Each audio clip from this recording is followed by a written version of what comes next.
Hey world, this is new Wabu Order Podcast, and we are back, and I go by the name of Wabu. Right now, I have a special guest with me right now. I have Miss Michelle Firebird. Hello. And the last name? Terstegen. I know, it's hard. I knew I was going to chip it up, so that's why I ain't even try to say it. But tell us a little bit about yourself, Michelle. Yeah, so I think the easiest way to explain the Firebird situation is that I'm actually from California. Okay. And we were living in this little town called Paradise up in the Sierra Nevada mountains. Paradise. And in 2000, is it a paradise? Or it was okay. beautiful. Yeah, it was in the Sierra Nevada mountains, and there's a little lake there. It's actually a lot like here. Right. And in 2018, a wildfire went through and wiped out the whole town. So we lost everything. You lost your house? We lost our home. We lost our vehicles. We lost our belongings. I heard of that town, Paradise. Mm-hmm. I might have to speak to you about that town off air. Yeah. But it was actually at once a sundown town. Yeah. It was like a little gambling town, and it was actually a pair of dice, and then they shortened it, over the years, and it's Paradise. But pair of dice. Yeah, it was a little like one. It was like a one-stop, town in the mining, community and stuff. But gorgeous place, and so we and my 6 kids had about an hour or two to grab what we could. And hold on. Get out. We speeding. Mm-hmm. 6 kids? Yes. So we. You trying to build a tribe? Yeah. So I knew from a very young age that I wanted to provide a home for children. That's great. My grandmother was adopted, and she adopted my aunt and uncle. And my mom, was always the one to take in kids off the street. I was always friends with foster kids. We grew up in a pretty poor home. We didn't have a lot, but my mom always had food on the stove for, the kids in the community. And love. Yeah. And so I knew that I wanted to, model that. And so we had 3 biological kids, and then we adopted 3 through the foster system there in California. That's great. Yeah. So we, this fire happened, started in the canyon early in the morning, and we saw the smoke. There was no alarms. There was no phone calls, nothing. Like, really, everyone was looking on Facebook to figure out what was going on. Wow. Yeah. But it gathered some national news, though. Mm-hmm. It was one but of when it the was too biggest late, I fires. guess. Yeah, it was one of the biggest, most destructive fires in history. Do you of ever plan on ever going back? No, we after the fire we settled outside of Sacramento, which is like a bigger city. Yeah, it's like a major city, I guess, right? Yeah, it's the capital there in California, and it's just a different environment than, I like the city, but it's a different environment than my kids were used to. Yeah. And they missed the mountains, they missed, that type of upbringing. I homeschooled them, so we do all kinds of fun, like science things out in the, forest and stuff like that. And so we had to make the decision, like, do we continue our lives here in California and try to figure it out, or do we plant roots somewhere else? And so that's what brought us here to Roanoke. Back to the mountains. Back to the mountains. Yep. Yeah. So we came over here. We actually looked across the country looking for mountain communities. Oh, and that led you to Roanoke. That led us to Roanoke. And you never knew no one in Roanoke? Never knew. Yeah, I never knew Roanoke. And it was interesting, too. It kind of was like serendipitous because we had heard Roanoke from both sides.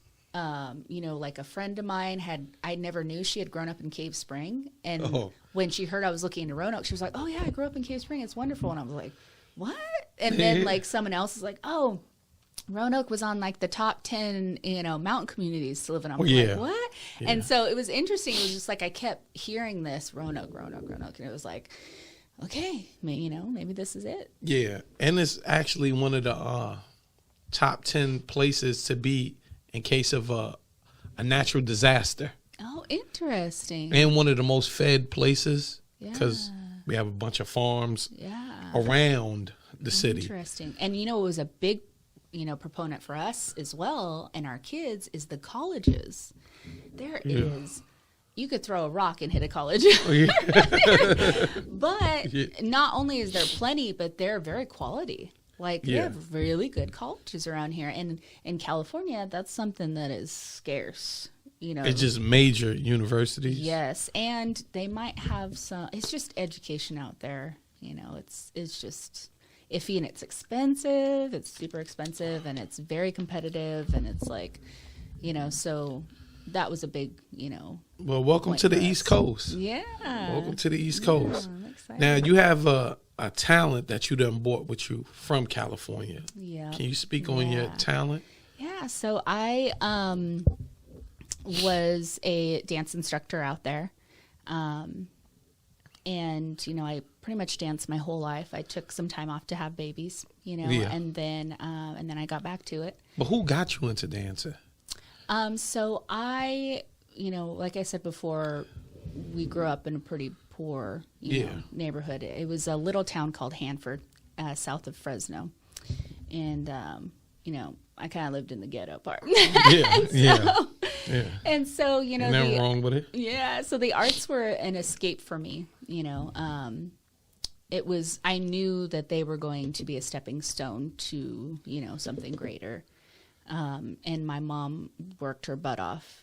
She would clean studios. She would do whatever she needed to get us that, quality education in the arts. And so yeah, I do a lot of things, actually. I would say I'm an artist altogether, like just creating beautiful things. So I do choreography and fashion design and modeling and dance instruction. I actually owned my own studio for a minute out in California. Oh, wow. And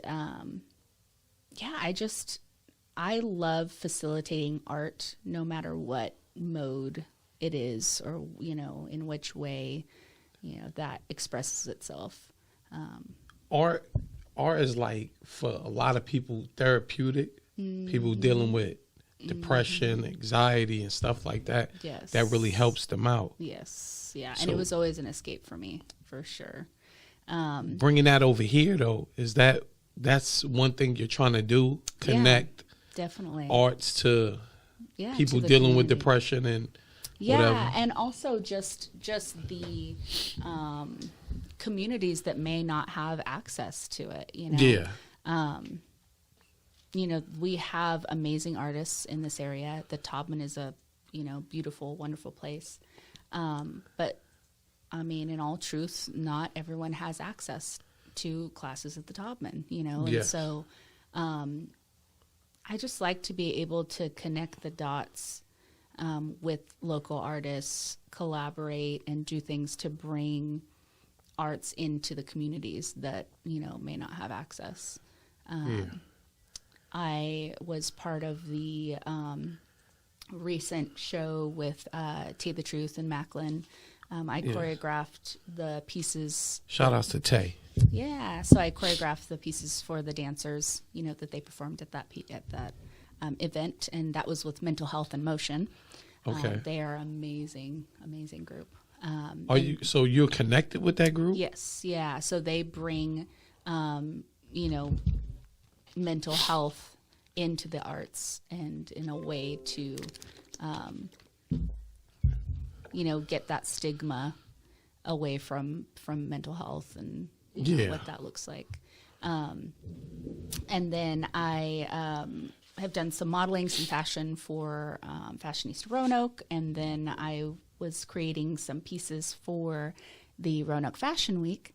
And I think that's postponed now because of COVID to the spring, but I'm definitely looking forward to that. Like everything else. Yeah, I'm definitely looking forward to that. And then I actually styled for Colors VA magazine for a androgynous non-binary photo shoot. So hold on, I'm a little lost. I might be a little slow. What is that? Like a different species of a human? So it's basically just, we are all on a spectrum of sexuality. And I think, introspection is key to progression, is what I always say. So it's like knowing who you are, and then loving others, knowing who they are, is a beautiful thing. And, a lot of times people that are not cisgendered or, consider themselves man or woman get more recognition. They get more spots in the limelight, and magazines and things like that. So that's cheating, though, sort of. Well, it was wonderful to have someone or people that don't fit the norm, the sexual norm or the identity norm, to be represented in a magazine, and have these like full page, spots was awesome.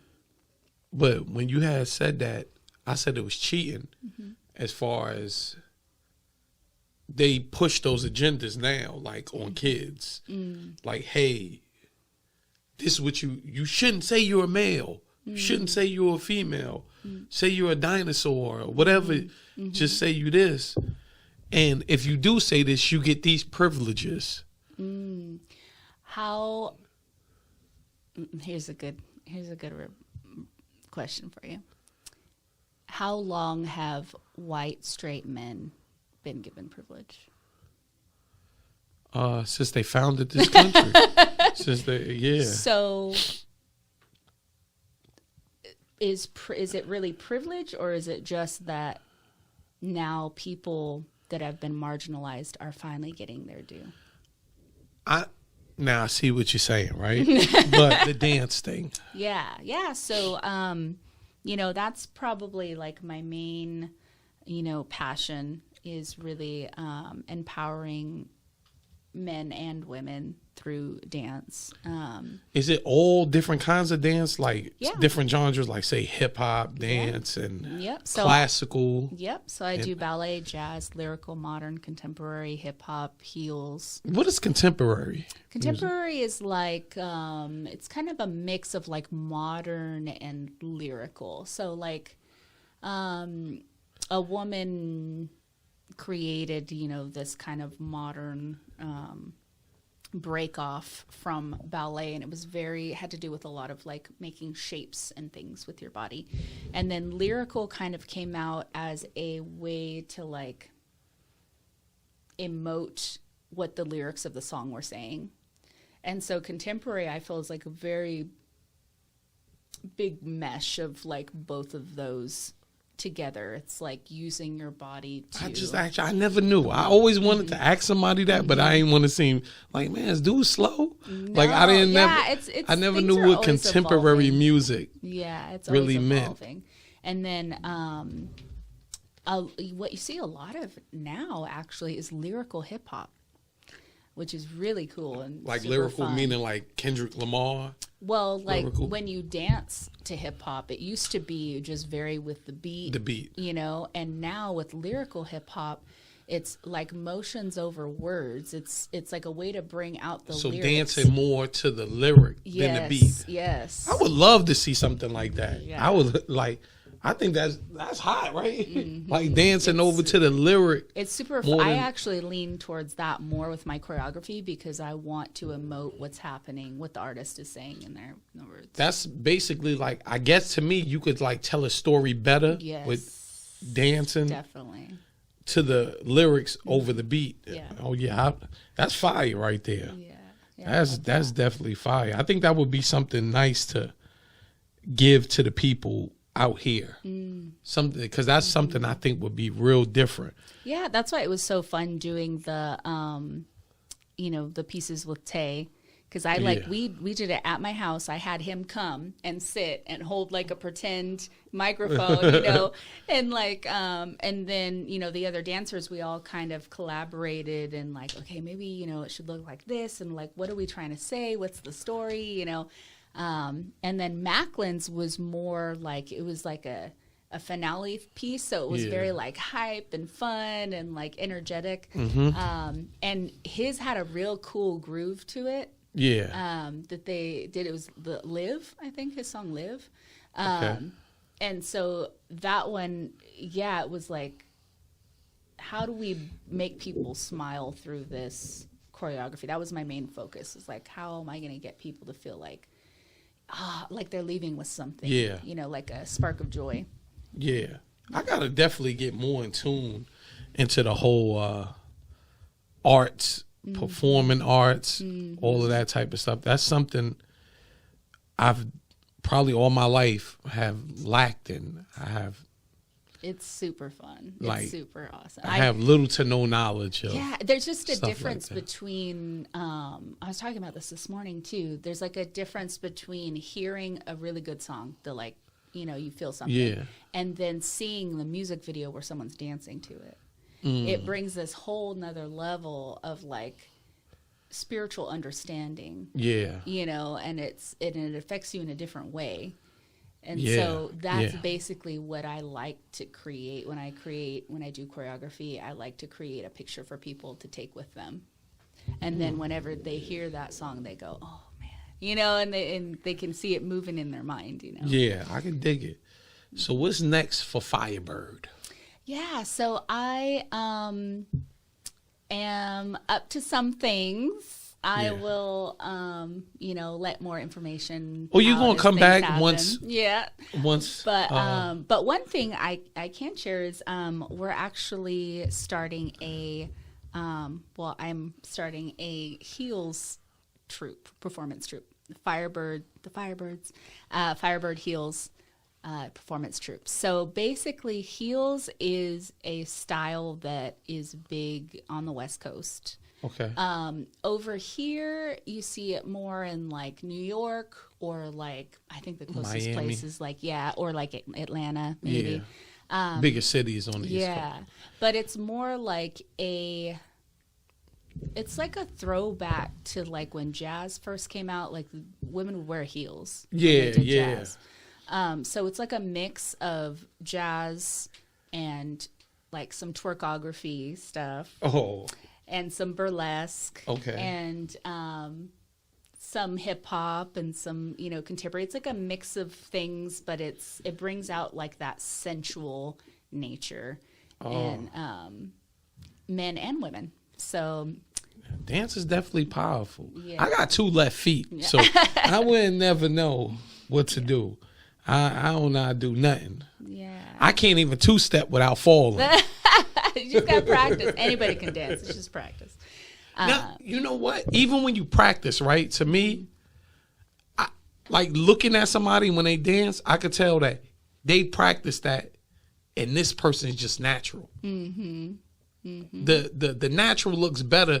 The people that practice it, like you sitting there 1, 2, 3, 4, like because like when you go to like all white clubs, you see people dancing, and you could.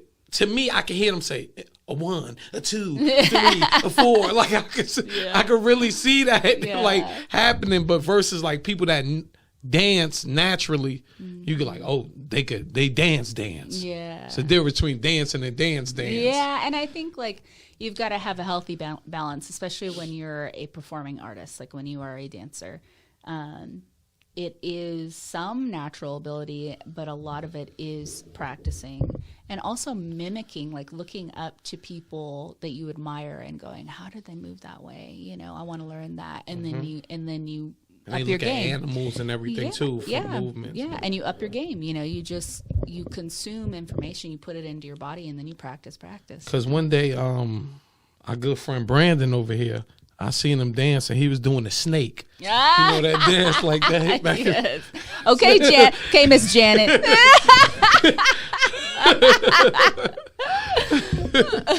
That's cool. But I actually now that would just look crazy seeing Brandon do the snake. Yeah. Especially if the one that he get on the worm or something, they Yes, get my on the son floor. does that. I actually just exposed my kids to Janet Jackson. And it blew their minds. They loved her. You know, I'm always playing. I'm an oldies girl. My queen, she loves Janet Jackson. Yeah. She be sitting there listening to the music like a moth to a flame, but a fire. I be like, yo, she bugging out. Yeah. So they absolutely loved her. I was like, that's, you know, that timeless, that sound is just. See, I'm this old. I remember her Penny off of Good Times. Oh, yeah. I'm that old, and she got burnt by her mother. Burnt her with the iron, and that's how she started living with Wiloma. Yeah, I'm that old. Yeah. You don't know nothing about that, Brandon. Yeah, I'm older as well. So I won't say how old I am, but I'm older as well. So I have a 15-year-old son. My oldest is 15. Okay. So that's my oldest is 16. Oh, okay. So we're probably pretty similar in age. Yeah. My oldest is 16. Yeah. And she's a trip. She is a trip. Funny. Yeah, my oldest is 15. My youngest is 5. I'm trying to get my oldest to do and I have a 9-year-old too, but I'm trying to get both of them to do a podcast. Oh yeah. And they could get within this network. And I'm trying to get them. They both shy, so I'm trying to get them to. My daughter, she loves Marvel comic books. We do too. And we went to Comic-Con recently. Oh, and it was one here, right? Yes, that Biglet Comic-Con. Yeah. Yeah, I'll be there next year as a Loki variant. Oh, wow. And so the whole family me and my husband went this first time. So this is what we usually do, because with 6 kids, it's kind of crazy. So we usually go to an event, we check it out, and then the next time we bring and then the next time we bring the kids. That way we can kind of like map it out and figure out. I went one year and I met the guy that plays Candyman. I met an original Power Ranger. Oh, he was there this year. Yeah, the Red Ranger Johnny or something, right? Yes, black and green. I think he was green at. Oh, I thought he was the original Red Ranger. The Green Ranger that turned to the White Ranger. Yes. Tommy. Johnny he wasn't playing no games. Yeah. But the Black Ranger. He had the flute. He would come out. Yeah. Oh yeah, that flute was too extra. Yeah. But the Black Ranger though, he would. Yeah, see his hairline. I didn't like that. Yeah. His hairline, it was like a box for me. They had him breakdancing in every scene. Yeah, I know he was Zach the Black. Oh man, that is so funny. Oh, I used to run to the TV. It was one of my favorite shows. My little brother actually is a musician. His name's Eric. He's in California still. He plays an instrument? He plays everything. Oh, that's good. He's an amazing I want to learn how to play the violin. Oh yeah. It just to me it just sounds beautiful. Whenever I got time, I might do that. Yeah, I have a friend, Trent Smith. He makes music. He's actually a worship leader over in California, and he plays the violin beautifully, wonderfully. Wow. But yeah, so my little brother was such a fan of Power Rangers that he actually has a tattoo of the Green Ranger. Yeah, he's hardcore. So I actually got him an autograph from this guy for his birthday. He doesn't know that yet. So. I'm more of a Voltron. I'm more of a Voltron guy. Y'all might not remember Voltron. Yeah, no, I remember. That was before the Power Rangers. But so we got the dance thing, right? Everything with the dance thing, and then you got some big things that's possibly in the horizon. Yes, not possibly. Sure. We're going to speak into existence. That's going to happen. Yes, definitely. But you want it to happen in a particular area. Yes, definitely. Correct. I really want to, like I said, bring the arts and create art with marginalized communities. Like I said, I grew up poor. I'm Mexican and Cherokee Native. And, I really had to work for what I felt like I had to work twice as hard to get to where I was. Unfortunately. Yeah. And so, that's always been a mission for me. When I started my studio back in California, was also to give the arts to children that would not necessarily, have that opportunity. I could dig that. Yeah, I could dig that. That's my goal. So we'll see what happens. But I definitely it's gonna happen. It's gonna happen. Yeah, it's gonna happen. I am super excited about the Heels thing because that's more of the adult side of it, which Okay. is fun. And I would love to be able to perform, you know, at some breweries, some clubs, you know, That could definitely happen. yeah, Well, that's going to definitely happen. yeah. So I know. That's one thing. We got a bunch of breweries around Yes, here. yeah, They're everywhere. exactly. Yeah. And you'll definitely come back, especially when you make that Yes. big announcement, For sure. For sure. and let them know where they can find you at. Yes. So I am at Dance Art Flow on Instagram or firebird.style on Instagram. And on Facebook, it's Michelle Terstegen, Terstegen. And my website is firebirdcreativeacademy.com. And also, you know, one of the communities as well that I'm part of, I'm not only part of the LGBTQ community, but I'm also part of the disabled community. So I actually have some invisible illnesses, fibromyalgia and connective tissue disease. And so I made a good friend here in town, Marie, who is an advocate for the Disabled Society. So that's another, you know, community that I would love to. And I actually did, I styled her and I did a photo shoot with her. And that was super fun. So that's another community that I would love to bring into the arts, you know, community and collaboration. When we get off there, I'm gonna link you with somebody. Now that you said some of these things, there's a couple of people I know doing some things with that.